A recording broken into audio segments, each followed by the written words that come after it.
Hello dear viewers, welcome back. Episode 9 की part 2 की starting होती है, जहाँ पर हमने लास्ट टाइम पार्ट 1 देखा था, जहाँ पर आई अपने डैड को कॉल करता है। आई कहता है, डैड मैं घर वापस आना चाहता हूँ, क्या आप मुझे लेने आ सकते हैं। इस पर आई के डैड कहते हैं, आई तुम कहाँ हो। आई कहता है, मैं रिसोर्ट के सामने हूँ, जहाँ पर आप मुझे और जॉनयन को लास्ट टाइम डिनर के लिए लेकर आए थे। आई रोते हुए कहता है, डैड क्या आप सच में मुझे लेने यहाँ आ रहे हैं।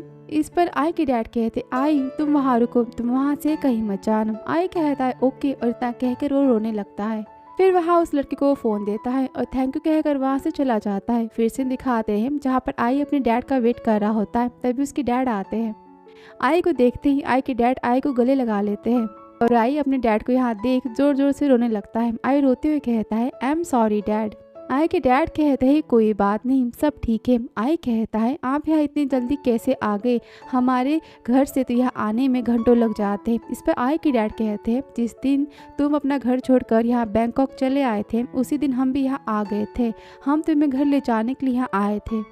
तुम्हें पता है आई, मैंने जानियान से कहा था कि जब तुम मुझे मिलोगे तो मैं तुम्हें थप्पड़ मारूंगा, और तब जानियान मुझे बिल्कुल नहीं रोकेगा। इस पर आई कहता है, डैड आप ही कर सकते हैं, ये सब मेरी गलती है। इस पर आई के डैड कहते हैं, लेकिन मैं तुम्हें खोज नहीं पा रहा था, और तभी मैंने तुम्हें सज़ा देने का ख्याल अपने दिल से निकाल दिया। आगे आई के डैड कहते हैं, मैंने राजिन से भी पूछा था कि तुम कहाँ हो, पर उसने मुझे नहीं बताया कि उसने तुम्हें कहाँ छुपा कर रखा है। जानियान भी तुम्हें कब से खोज रहा था। इस पे आई कहता है, क्या जानियान भी यहाँ आए हैं। तभी वहाँ पर जानियान आता है। आई जानियान को देख रोने लगता है और उसका पैर पकड़ लेता है और कहता है, आई एम सॉरी जानियान, ये सब मेरी गलती है, मैं बहुत ही ज़्यादा बुरा बच्चा हूँ, आई एम रियली सॉरी। इस पर जानियान कहता है, अगर तुम्हें मुझसे चिढ़ होती है, तुम मुझसे नफरत करते हो, तो तुम्हें मेरी रिस्पेक्ट करने की कोई ज़रूरत नहीं है। तुम अपनी बिलीवेड मदर पर रिस्पेक्ट कर सकते हो, तुम उसे रिस्पेक्ट दे सकते हो। इस पर आई कहता है, आई एम सॉरी जानियान। जानियान रोते हुए कहता है, आई मैं जानता हूँ कि हम पास्ट को चेंज नहीं कर सकते, ना ही करेक्ट कर सकते हैं, फिर भी क्या मैंने तुम्हारी कभी गुड केयर नहीं की, क्या मैंने कभी तुमसे प्यार नहीं किया कि तुम मुझे ऐसे छोड़कर चले गए। इस पर आई रोते हुए कहता है, जानियान मैं सिली हूँ, क्योंकि मैंने आपसे ज़्यादा उनकी बातों पर ट्रस्ट किया। यहाँ पर आई अपनी मॉम की बात करता है। आई कहता है, उन्होंने मुझसे झूठ बोला, उन्हें बस मेरी बोन मैरो की ज़रूरत थी, क्योंकि उनकी बेटी की लाइफ बचानी थी। आई एम सॉरी जानियान, मुझे उन पर ट्रस्ट करना नहीं चाहिए था। मैं तुमसे प्यार करता हूँ, मैं अपने डैड से प्यार करता हूँ, मैं आप दोनों से बहुत ही ज़्यादा प्यार करता हूँ, आई एम रियली सॉरी। इस पर जानियान कहता है, तो क्या तुमने उसे अपना बोन मैरो दे दिया। इस पर आई कहता है, हाँ। जानियान कहती है, मैंने अपने बच्चे को बिना किसी डिफ़िकल्टी के, बिना किसी प्रॉब्लम के इतना बड़ा किया, और उसकी हिम्मत कैसे हुई मेरे बच्चे को इसी प्रॉब्लम में डालने की। वो आई के साथ ऐसी बुरी चीज़ें कैसे कर सकती है। और फिर यहाँ पर जानियान आई को गले लगाता है और यहाँ पर तीनों एक दूसरे को गले लगाते हैं, और फाइनली आई वापस अपने घर चला जाता है, और जानियान और डैड को लेकर उसको जो मिसअंडरस्टैंडिंग हुई होती है वो दूर हो जाती है। और यहाँ पर ये फ्लैशबैक का सीन भी खत्म होता है। फिर वापस से दिखाते हैं प्रेजेंट का आई के घर का, जहाँ पर नाई आई के साथ आई के अपार्टमेंट होता है। नाई कहता है, आई ये रूम किसने क्लीन किया, और हाँ वॉशिंग मशीन कहाँ है। आई कहता है, मैंने मेड को हायर किया था, उसने घर की सफाई की है, तो वॉशिंग मशीन है उसे मैंने रिपेयर होने के लिए दिया है। इस पर नाई कहता है, क्या वॉशिंग मशीन टूट गया, वो खराब हो गया। आई कहता है, हाँ। नाई कहता है, आई एम सॉरी, मैं उसके पैसे तुम्हें दे दूंगा। इस पर आई नाई को टच करता है और कहता है, तुमने तो उसकी पेमेंट रात को ही लास्ट नाइट कर दी थी। नाई क्या तुम मुझे फिर से पेमेंट करना चाहते हो, क्या तुम फिर से पे करना चाहते हो। और इतना कहकर आई नाई के करीब जाने लगता है। इस पर नाई कहता है, बिल्कुल नहीं, मैं काफ़ी ज़्यादा थक चुका हूँ और अब मैं कुछ नहीं कर सकता।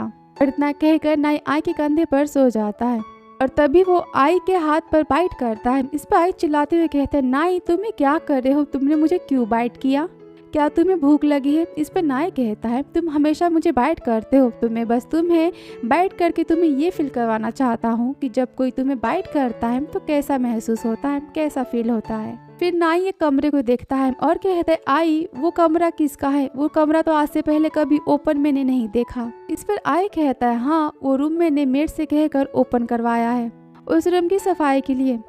वो रूम जानियान का है, और उस रूम में मेरे डैड की पुरानी किताबें और हाँ कुछ जानियान की म्यूजिक इंस्ट्रूमेंट है।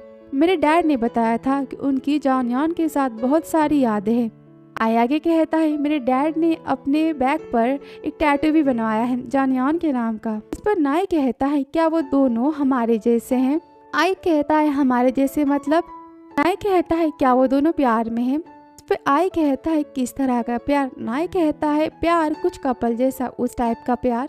क्या वो कपल से? इस पर आई कहता है नहीं, मैं डैड और जानियान के बारे में तुमसे नहीं पूछ रहा हूँ, मैं तुमसे पूछ रहा हूँ कि तुम किस तरीके से मुझे प्यार करते हो और तुम मुझे कितना प्यार करते हो। इस पर नाई कहता है मेरे ख्याल से मुझे रूम को चेक करना चाहिए। इस पर आई कहता है ओके। फिर आई और नाई रूम में जाते हैं जहाँ पर आई की डैड की बहुत सारी बुक्स होती है और वहाँ पर बहुत सारे म्यूजिक इंस्ट्रूमेंट भी होते हैं। नाई कहता है आई ये थाई फीडल है ना, और यहाँ पर जो बाकी के म्यूजिक इंस्ट्रूमेंट है वो सारे इंटरनेशनल म्यूजिक इंस्ट्रूमेंट है। इस पर आई कहता है नाई रुको, मैं तुम्हारे लिए कुछ करता हूँ।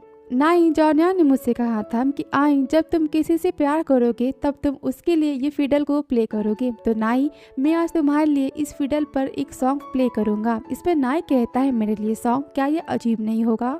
इस पर आई स्माइल देते हुए कहता है ये तुम्हारे लिए सॉन्ग है, और फिर यहाँ पर आई नाई के लिए एक सॉन्ग प्ले करता है। फिर आई कहता है तो तुम्हें ये सॉन्ग कैसा लगा, मैं कूल हूँ ना? इस पर नाई हाँ कहता है। फिर आई नाई के पास जाता है और कहता है तो मेरा रिवॉर्ड, मेरा इनाम क्या है? इस पर नाई आई के फेस को टच करता है और नाई यहाँ पर स्माइल देता है। फिर नाई कहता है आई क्या तुम सारे म्यूजिक इंस्ट्रूमेंट को प्ले कर सकते हो? इस पर आई कहता है सारे तो नहीं, पर इस कमरे में जितने म्यूजिक इंस्ट्रूमेंट है मैं सब प्ले करना जानता हूँ। फिर आई यहाँ पर नाई के पास बैठता है और वो नाई का हाथ पकड़ता है और कहता है नाई मैं पियानो काफ़ी ज़्यादा अच्छा बजाता हूँ, तो क्या तुम उसे सुनना चाहते हो? इस पर नाई कहता है क्या तुम इस तरह मेरा हाथ पकड़े हुए पियानो को प्ले कर सकते हो? आई कहता है हाँ कुछ इस तरह। फिर आई अपने हाथ पर नाई के फिंगर्स को रखता है और कहता है हम पियानो को ऐसे प्ले करेंगे।